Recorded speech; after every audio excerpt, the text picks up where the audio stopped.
राजस्थान में इन दिनों भ्रष्टाचार का मुद्दा छाया हुआ है। विपक्ष लगातार भ्रष्टाचार के आरोपों को लेकर सत्ता पक्ष को घेरने में लगी है। किरोड़ी लाल मीणा, जो कि राज्यसभा सांसद है, प्रतिदिन अलग अलग दस्तावेज पेश करने में लगे हैं और ईडी के चक्कर काटने में लगे हैं। आज भी ईडी दफ्तर जो है राज्यसभा सांसद किरोड़ी लाल मीणा जाएंगे। किरोड़ी लाल मीणा लगातार मुख्यमंत्री अशोक गहलोत और उनके पुत्र वैभव गहलोत, साथ ही साथ शांति धारीवाल पर भ्रष्टाचार के आरोप लगा रहे हैं। आपको बता दें, योजना भवन में जिस तरह करोड़ों रुपए निकले थे और 1 किलो सोने की ईंट मिली थी, उसके बाद से ही लगातार बीजेपी आक्रामक हो गई है। लगातार प्रेस कॉन्फ्रेंस के माध्यम से सत्ता पक्ष को घेरा जा रहा है।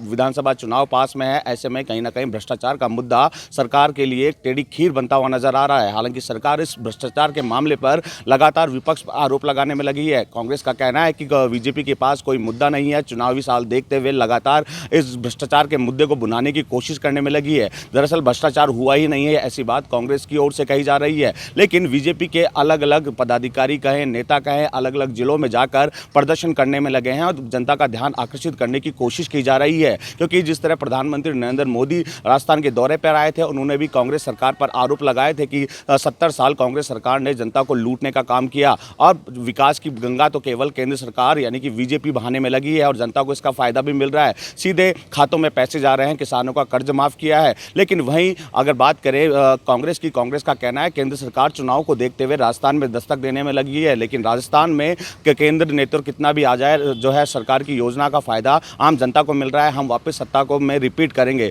हालांकि अलग अलग बयान तो देने में लगे हैं, लेकिन किरोड़ी लाल मीणा दस्तावेज जुटाने में लगे हैं, अलग अलग विभागों में भ्रष्टाचार के आरोप लगाने में लगे हैं। किरोड़ी लाल मीणा का कहना है बिना कमीशन के विभागों में काम नहीं हो रहे हैं। जब तक 50% कमीशन नहीं दिया जाता, विभाग के अधिकारी जो है काम नहीं करते हैं। ऐसे में आम जनता को परेशानी का सामना करना पड़ता है। हालांकि अलग अलग बयानबाजी का दौर तो साफ तौर पर चलने में लगा है, लेकिन कहीं ना कहीं ये भ्रष्टाचार का मुद्दा अब बढ़ता ही जा रहा है। पहले विभागों में भ्रष्टाचार की बात आ रही थी, वहीं आरपीएससी पर भी भ्रष्टाचार के आरोप लगे। ईडी लगातार पूछताछ करने के बाद दिल्ली निकल गई। अब राजस्थान में ईडी के जो अधिकारी हैं वो लगातार इस भ्रष्टाचार के मुद्दे पर कार्रवाई करने में लगे हैं। आरपीएससी हो, पेपर लीक का मामला हो, इन तमाम मुद्दों को लेकर सत्ता पक्ष को घेरने की कोशिश की जा रही है। प्रतिदिन अलग अलग जिलों में कांग्रेस का पुतला दहन किया जा रहा है। बीजेपी के पदाधिकारी अलग अलग जिलों में जाकर प्रेस वार्ता करते हुए कांग्रेस सरकार पर आरोप लगा रहे हैं। हालांकि आरोप तो लगाने में वह बीजेपी लगातार लगा ही रही है, लेकिन वहीं दूसरी ओर बात करें अलग पार्टियों की, आम आदमी पार्टी हो चाहे बसपा हो, वो भी लगातार जो है